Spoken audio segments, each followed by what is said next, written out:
Nimbus এবং আকাশের বাগান। নীল আকাশের এক কোণে নিম্বাস নামে এক ছোট্ট মেঘ থাকত। সে ছিল সাদা তুলোর মতো নরম আর খুব শান্ত। অন্য মেঘেরা যখন আকাশে গুরু গুরু ডাক দিয়ে বৃষ্টি হওয়ার পরিকল্পনা করত, নিম্বাস তখন মনে মনে অন্য কিছু চাইত। সে স্বপ্ন দেখত আকাশের নীল বুকে একটি সুন্দর বাগান করার। হঠাৎ একদিন এক ঝলক দমকা হাওয়া একটি ছোট্ট সোনালী বীজ উড়িয়ে নিয়ে এল। বীজটি যখন বাতাসের টানে নিচে পড়ে যাচ্ছিল, তখন নিম্বাস তার নরম বাষ্পীয় হাত বাড়িয়ে সেটাকে ধরে ফেলল। সে নিচু গলায় বলল, ভয় পেও না বন্ধু, আমি তোমাকে নিচে পড়ে যেতে দেব না।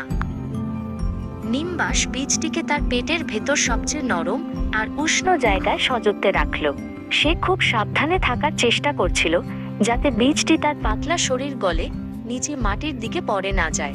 কিন্তু মেঘ তো বাতাসের মতো হালকা, তাই বীজটি বারবার টলমল করে উঠছিল। ঠিক তখনই ডানা ঝাপটে উড়ে এল পিপ নামের একটি ছোট্ট নীল রঙের পাখি। সে নিম্বাসের পাশে এসে বসল আর অবাক হয়ে তার মাথা কাত করল। পিপ কিচিরমিচির করে বলল, আরে নিম্বাস, মেঘ তো ছায়া আর বৃষ্টির জন্য সেখানে বাগান বানানোর চেষ্টা করছো কেন? পিপ তার ডানা ঝাপটে নিচের সবুজ পাহাড়গুলো দেখিয়ে দিল। সে বোঝাল যে গাছের বেড়ে ওঠার জন্য শক্ত মাটি আর অনেক মাটির গভীরতা প্রয়োজন। পিপের কথা শুনে নিম্বাস নিচের পাহাড়গুলোর দিকে তাকিয়ে কিছুটা বিষণ্ণ হয়ে পড়ল। নিম্বাস হাল ছাড়ল না।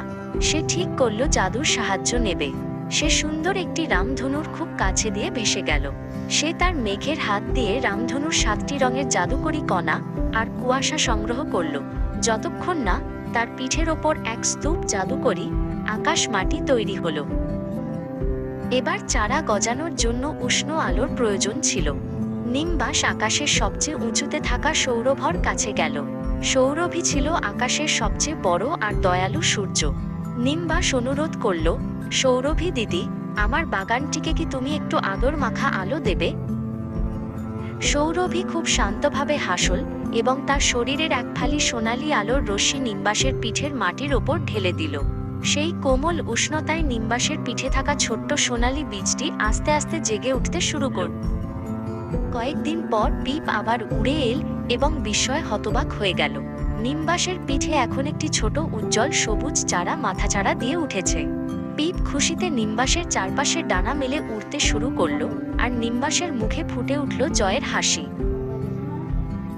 খুব শীঘ্রই নিম্বাস আর সাধারণ মেঘ রইল না। তার সারা পিঠ জুড়ে ফুটে উঠল নীল, গোলাপি আর সোনালী রঙের সব জাদুকরি ফুল। নিম্বাস এখন আকাশের এক প্রান্ত থেকে অন্য প্রান্তে ভেসে বেড়ায়, আর সবাই তাকিয়ে দেখে এক সুন্দর উড়ন্ত বাগান। সে অবশেষে তার স্বপ্নের মালি হতে পেরেছে।